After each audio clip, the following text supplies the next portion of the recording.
भगवान की जय। 1008 आदिनाथ भगवान की जय।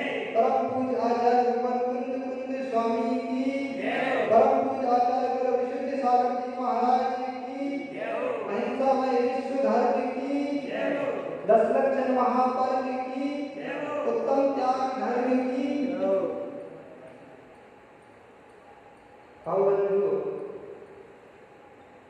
भगवान सर्वज्ञ देव ने जो यथार्थ वस्तु तत्व की जो निरूपणा की है, वास्तव में इस संसारी जीव के लिए वही इस संसार समुद्र से पार करने वाली है। और इस संसार में कोई साधन अपन को दृष्टिगोचर नहीं हो रहा जो जीव को इस संसार से पार उतार दे। अपन रोज एक साथ गुरु की पूजा में पढ़ते हैं, यह भव समुद्र अपार तार के निमित्त सो निधई अति ऋण परम पावन यथार्थ भक्ति वरनों का सही। कि क्या पढ़ रहे हैं इस पूजा में कि हे जनित भगवान, ये संसार सागर इतना गहरा और इतना विशाल है कि जिसका अपन को किनारा दिखाई नहीं देता, पर इस संसार सागर से पार करने के लिए भी आपकी भक्ति रूपी नौका ही एक साधन है जो प्राणी को इस संसार से पार कर सकती है। तो अपन को भगवान की भक्ति इस प्रकार करना है कि अपन इस संसार से पार हो सके। सुबह आचार्य ने प्रवचन में कहा था, आज उत्तम त्याग धर्म का दिन है। तो वास्तविक त्याग क्या है? त्याग जो व्यक्ति अंदर के भावों से त्याग करता है, वास्तविक त्याग वही त्याग है। बाहर का त्याग तो साधन है आंतरिक त्याग करने के लिए। जैसे अपन ने कल त्याग का दिन था, 12 तपों को देखा, तो 12 तप में 6 अंतरंग तप थे, 6 बहिरंग तप थे। तो बहिरंग तप तो अपन ने इसलिए तपे थे कि अंतरंग तप अपन तप सके, बहिरंग तप अंतरंग तप की साधना के लिए थे। वास्तव में तप संज्ञा जो है वो अंतरंग तप की ही है। इसी प्रकार अपन जो त्याग करते हैं वो त्याग वास्तविक संज्ञा उसी की है जो अपन अपने भावों से करते हैं। बाहर से त्याग करने से मात्र से जीव का कल्याण नहीं हो सकता। और अपन का ये अहोभाग्य है कि अपन इस पंचम काल में आए और अपन को देव शास्त्र गुरु की शरण मिली है। और हम लोग का तो इतना पुण्य है कि पंचम काल में साक्षात तीर्थंकर भगवान जैसे गुरु हमको प्राप्त हुए हैं। तो उनकी शरण प्राप्त करके भी यदि हम अपने आत्मा का कल्याण नहीं कर पाए तो हम उस व्यक्ति के जैसे हो गए कि एक प्रसंग आचार्य भगवान अमित गति स्वामी ने महान ग्रंथ धर्म परीक्षा में लिखा है कि एक राजा था। तो राजा ने एक बार क्या हुआ, वो नगर भ्रमण में निकला। तो नगर भ्रमण में जब निकला तो वो उसके साथ एक मंत्री था और वो नगर से बहुत दूर चला गया। उसे सामने से एक व्यक्ति आता दिखाई दिया। उसने मंत्री से पूछा कि मंत्री, ये व्यक्ति कौन है, क्या करता है और किसकी सेवा में रहता है? मंत्री ने कहा कि राजन, ये अपने ही राज्य का एक व्यक्ति है और आपकी सेवा करते हुए इसे 12 वर्ष हो गए, फिर भी ये दुखी है। तो राजा ने कहा कि आपने मुझे पहले तो कभी बताया नहीं कि हमारे राज्य में भी कोई व्यक्ति दुखी है। तो राजा ने कहा कि इसको ऐसा करो कि 500 गांवों का राज्य दे दो, जिससे ये उन राज्यों से कर वसूल करेगा और अपना जीवन यापन करेगा। तो मंत्री ने उसको बुलाया और उससे कहा कि भैया, तुमको राजा दुख से मुक्त करना चाहते हैं और 500 गांवों का राज्य दे रहे हैं, उसको तुम उस पर राज्य करो और अपना जीवन यापन करो।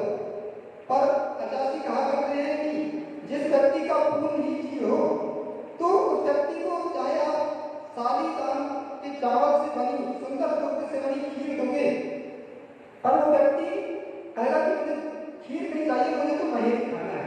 क्यों? क्योंकि उसका पुण्य ही खीर है, वो अच्छी वस्तु को प्राप्त कर ही नहीं पाएगा।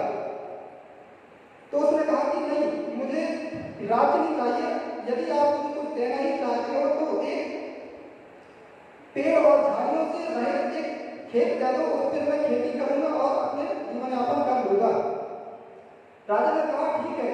राजा समझ गया कि ये व्यक्ति पुण्य इसका थोड़ा क्षीण है, इसलिए ऐसी प्रार्थना कर रहा है।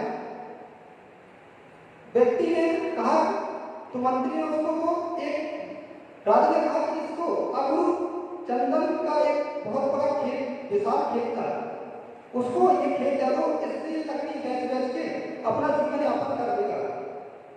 मंत्री ने उसको ये खेत दिखाया कि ये आपको खेत दे गया है, इसकी लकड़ी बेच के आप अपना जीवन यापन करो। उस व्यक्ति ने क्या किया, उसके मन में विचार आया कि मेरा ये राजा कितना दुष्ट है, मैंने इस राजा से कहा था कि मुझे झाड़ियों और वृक्षों से रहित एक खेत दे दो, जिसे मैं जोत सकूं और अपना फसल उगा के अपना जीवन यापन कर सकूं। पर राजा ने मुझे पेड़ों से रहित ही खेत दिया।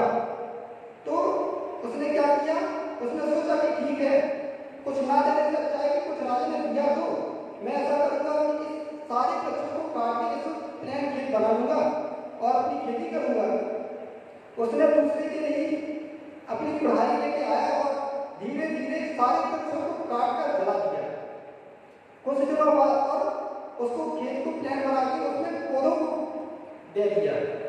कुछ दिनों के बाद जब राजा आया तो राजा ने कहा कि आपने ये क्या किया, पूरी लकड़ी इतनी जल्दी कैसे डाली? तो वो व्यक्ति बोला कि नहीं राजन, मुझे तो इसमें पौधों की खेती करनी थी, इसलिए मैंने सारे वृक्षों को काट के उसको जला डाला। तो राजा ने कहा, राजा समझ गया कि बहुत मूर्ख व्यक्ति है। तो उसने कहा कि तुमने जो पूरे वृक्ष काट दिए उसका कुछ भाग तुम्हारे पास बचा है क्या? उसने कहा हाँ ठीक, एक टुकड़ा मेरे पास रखा हुआ है। तो राजा ने कहा कि उसको तुम लेके आओ। जब वो लेके आया तो राजा ने उससे कहा कि जाओ इसे नगर में बेच कर आओ। उसने कहा कि इतनी सी लकड़ी बेचने से क्या होगा? राजा ने कहा तुम जाओ। तो वो नगर में जाता है और उस लकड़ी को सेठ जी को देता है।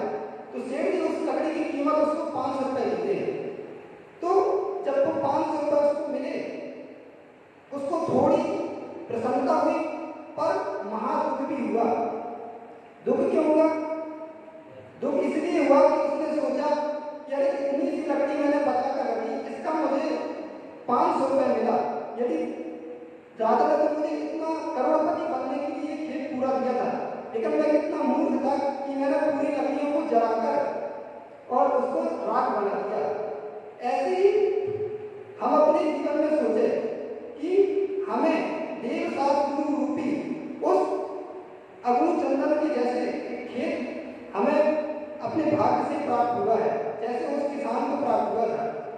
पर उस किसान ने अज्ञानतावश जैसे सारे खेत को जला दिया, ऐसे ही हम अपने जीवन में विचार करें कि हम भी अपनी धीरे धीरे अपनी आयु क्षीण होते जा रही है, और यदि हम अपनी आत्मा का कल्याण नहीं कर सके तो हम उस व्यक्ति से कम नहीं है। तो हमें त्याग करना है। त्याग वास्तविक अंतर का ही है, बाहर का त्याग तो सब कोई करता है। वास्तविक त्याग आचार्य कुमार स्वामी मुनि महाराज ने कहा है, अनुग्रहार्थम स्वजाति सर्वो दानम। दान जो अपने और पर के उपकार के लिए जो दिया जाता है, जो त्याग किया जाता है, वास्तव में वही दान है। दान 4 प्रकार का कहा है, आहार दान, औषध दान, अभय दान और वसतिका दान। आचार्य भगवान समंत पत्र स्वामी रत्नकंठ श्रावकाचार्य ने कहा है कि व्यक्ति जो अपने नित्य कर्म में जो व्यापार करता है, पैसे का धन का संचय करता है और उससे वो जितने भी पापों का आश्रय करता है, उसके धोने का एकमात्र यदि साधन है तो वो त्यागियों को दान दे रही है। आचार्य भगवान ने श्रावकों के महान रत्नकंठ श्रावकाचार्य में समंत पत्र स्वामी जी ने कहा है, ग्रह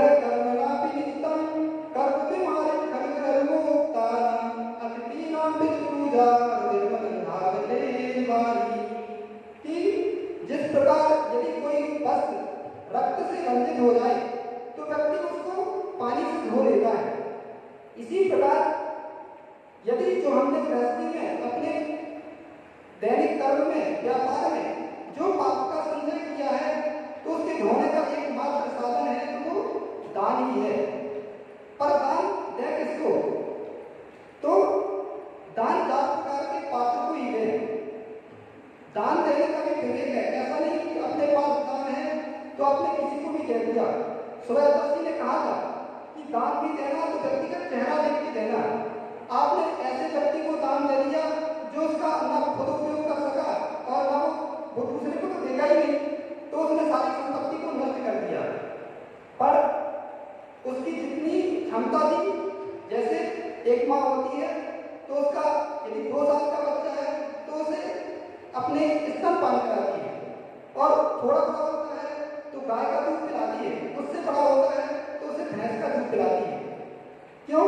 क्योंकि जितनी उसकी क्षमता है उस अनुसार उसे भोजन मिलता है। ऐसे ही जिस व्यक्ति की अपन ने किसी गरीब व्यक्ति को, अज्ञान व्यक्ति को अपना सारा धन दे दिया तो वो सारा धन लौटा देगा और उस पैसे का कुछ यूज भी नहीं हो पाएगा। तो आचार्य अपन ने कहा कि हम दान दें पर विवेक के साथ दें। जितना आपके पास आज है उतना ही दान आप कीजिए। ऐसा नहीं कि आपके पास आज सामर्थ्य नहीं है। आचार्य ने सुबह कहा था कि आपने दान मंदिर में गए, पंडित जी ने कहा कि आप बोली दे दो, आपकी क्षमता नहीं थी, फिर भी उन्होंने आपको बोली दे दी। उन्होंने कहा आपको 5 किलो दान आपको करना ही है, तो वो दान से आपको प्राप्त नहीं होगा। क्यों? क्योंकि दिया लेकिन मन से नहीं दिया। वास्तव में दान संज्ञा उसी की है जो जितनी अपनी क्षमता खुशी से मन डालते हैं। कि जैसे एक व्यक्ति सुबह मंत्र सत्संग करने जाता है तो कितना हल्का महसूस करता है, वो वास्तविक दान है। क्यों? क्योंकि उसने छोड़ दिया, उसका विचार में नहीं आया। हमने जो त्याग किया है उसका हम जो त्याग किया है उसके याद करने का भी हम त्याग कर रहे हैं, वो वास्तविक त्याग है। तो जितनी अपनी क्षमता है उतना ही अपन दान दें। और दान कैसे होना चाहिए? ऐसा नहीं एक व्यक्ति के मन में विचार आया कि मुझे बहुत पैसा मंदिर में दान करना है, धार्मिक कार्यों में दान करना है, तो उसने सोचा कि अपन कमाते हैं और पैसा कमाते हैं फिर अपन दान करेंगे। ऐसा नहीं करना। आचार्य पूज्यपाद स्वामी ने लघु समय सारकंद जिसे इष्टोपदेश में कहा है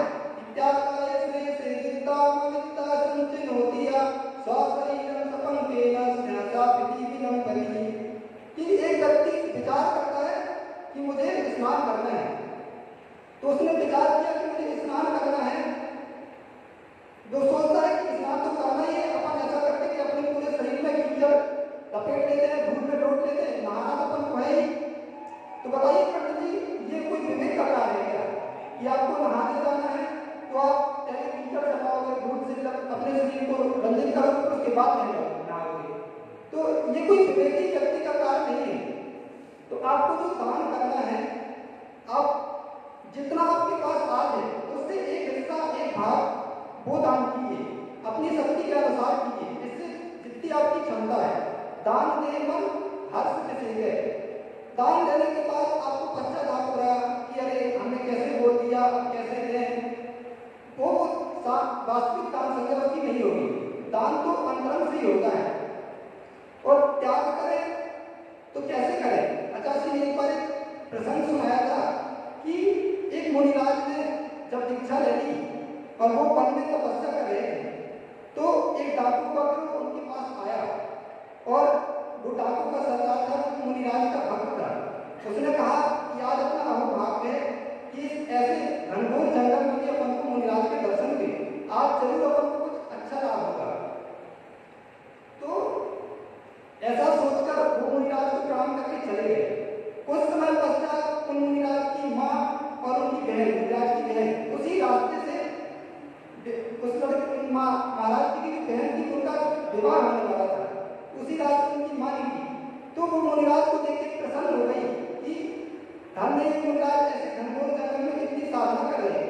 अपन को तो कोई भी मुनिराज को दर्शन मिला तो कितनी प्रसन्नता होती है। तो वो तो उनके स्वयं बेटे थे। तो उनको नमस्कार करके माँ ने कहा कि मुनिराज आप अपना आशीर्वाद दें कि आपकी बहन की शादी होने जा रही है।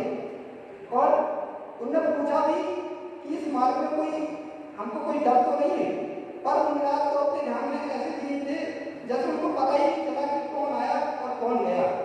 ये वास्तविक त्यागी का लक्षण है। वो माँ प्रणाम करके आगे चली गई और कुछ ही जब आगे बढ़ी तो वो डाकू का गिरोह उसी ने उनको लूट लिया। पूरा धन संपत्ति जितनी उसकी थी सब कुछ ले लिया। अब वो माँ को बांध दिया तो माँ क्या कहती है कि धिक्कारो, आप मुझे अपनी कतार दे दो, मुझे इसको कुछ चीरना है। तो डाकू ने कहा कि आप ऐसा क्यों कह रहे हैं कि कोक को चीरना है। तो उसने कहा कि अभी जब हम रास्ते से आ रहे थे तो जो हमारा बेटा है वो मुनिराज बन गया और हमने उससे पूछा भी था कि इस रास्ते में कोई हमें मतलब डर तो नहीं है, पर उनको पता था कि आप यहाँ हो, लेकिन उन्होंने हमें बताया नहीं, धिक्कार मेरे ऐसे बेटे को। तो ऐसा भाव किया, पर इतना शब्द सुनते ही उस डाकू के मन परिवर्तित हो गया। उसने कहा कि धन्य आप ऐसा कैसे बोल रहे, आप तो धन्य जिसने आप एक ऐसे बेटे को जन्म दिया कि जो आप निश्चित त्यागी बनाए। और उसने क्या किया कि जितनी संपत्ति उसकी दी थी उसको दे दी और साथ में उसकी बहन की शादी में भी सहयोग किया। तो जो त्याग वास्तविक है, ऐसा त्याग हो कि त्याग करने के बाद दोबारा हमारी पर दृष्टि न जाए। 14 प्रकार का परिग्रह आचार्य अमृतचंद्र स्वामी के ग्रंथराज पुरुषार्थ की बात में बताया है। 14 प्रकार का अंतरंग और 10 प्रकार का बहिरंग परिग्रह। तो सुरेश सिंह ने कहा था कि अपन को वास्तविक में यथार्थ जो अपना लक्ष्य है वो सिद्धि प्राप्त करने का है, पर सिद्धि का साक्षात्कार रत्नात्रय धाम है। और वो रत्नात्रय अपन को प्राप्त कैसे होगा? तो रत्नात्रय धाम प्राप्त करने का यथार्थ साधन भावों की विशुद्धि है। भावों की विशुद्धि कैसे हो? तो भावों की विशुद्धि प्राप्त करने के लिए अपन को पहले अंतरंग और बहिरंग परिग्रह का त्याग करना होगा, तभी मन से संकल्प विकल्प खत्म होंगे। और जब मन से संकल्प विकल्प खत्म होंगे तभी व्यक्ति भावों की विशुद्धि को प्राप्त कर सकेगा। तो भावों की विशुद्धि का साधन है अंतरंग और बहिरंग परिग्रह का त्याग करना। और अपन ने कभी चिंतन किया कि अनादिकाल से अपन इस संसार में जो अपन को भटका रहा है, दुख दे रहा है, यथार्थ में वो है क्या? पंडित जी, जो अपन को इस संसार में भटका रहा, इसके कारण अपन दुख प्राप्त कर रहे हैं, तो वास्तविक क्या है? 14 प्रकार के अंतरंग परिग्रह में जो पहला परिग्रह मिथ्यात्व परिग्रह है, वास्तविक में उसी मिथ्यात्व के कारण व्यक्ति आज तक इस संसार में भटक रहा है। यदि व्यक्ति मिथ्यात्व का त्याग कर सम्यक्त प्राप्त कर ले, क्योंकि संसार में भटकने का कारण क्या कि जो 3 प्रकार की जीव बहिरात्मा, अंतरात्मा और परमात्मा, आचार्य पूज्यपाद स्वामी ने समाधि तंत्र ग्रंथराज में बताए। तो बहिरात्मा का एक मुख्य लक्षण है कि वो आत्मा और शरीर को एक मानता है, शरीर को ही आत्मा मानता है, उस पर कुछ भिन्नता नहीं होती। तो मिथ्यात्व की वजह से व्यक्ति जो अपन को बहिरंग में दिख रहा है, धन, पैसा, घर, स्त्री, तो बहिरात्मा जी उसको अपना मानता है। पर आचार्य पूज्यपाद स्वामी ने कहा है कि यद मया दृश्यते रूपम तन्ना जानाति सर्वथा जानन न दृश्यते रूपम तथा तेन विधिः। आप इस संसार में किससे बात करना चाहते हो? जिससे भी बात करना चाहते हो वो अचेतन है, और जिससे तुम बात करना चाहते हो चेतन, वो अपन को दिखाई नहीं देता। तो किससे बात करें, किससे राग करें, किससे द्वेष करें? व्यक्ति का मान अपमान तभी तक है जब तक उसके अंदर में राग है, द्वेष है। राग द्वेष का ही अभाव हो जाए तो ना उसको संसार में कोई उसका शत्रु है, ना उसका कोई मित्र है। ऐसी बहिरंग अपन को जो परिग्रह दिख रहा है, यथार्थ में वो परिग्रह इसलिए दिख रहा है क्योंकि अंतरंग में उस परिग्रह के प्रति हमारा ममत्व भाव बैठा हुआ है। परिग्रह को